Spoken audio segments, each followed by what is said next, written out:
If it would please the court, my client, Joshua Davey, believes his First Amendment rights to the free exercise of religion are being violated by the state of Washington's insistence that the promised scholarship not be used to fund religious education, and I agree with him.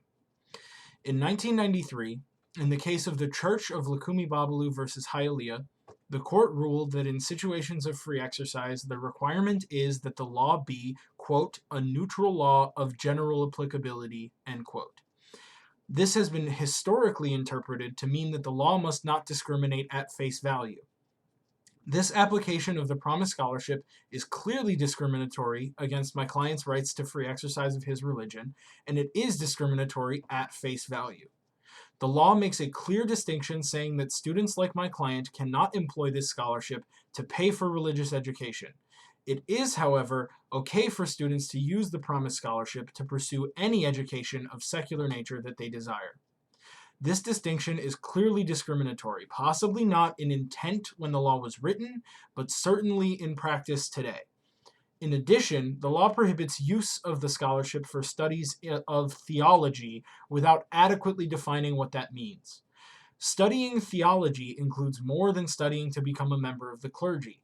The law should then be read to equally prohibit using the scholarship to pay for studies of religious history or philosophy as well.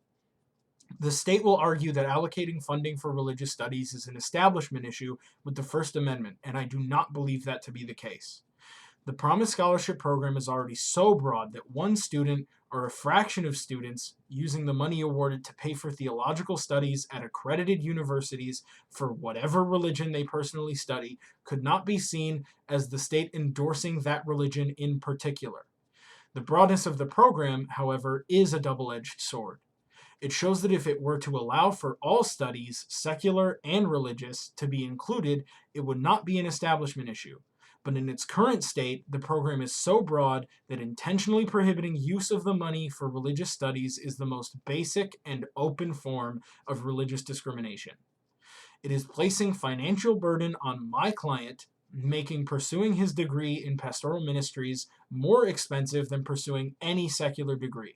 The state is not being asked to allocate funding for any one form of religious education over another, merely that it allocate funding for all higher education equally.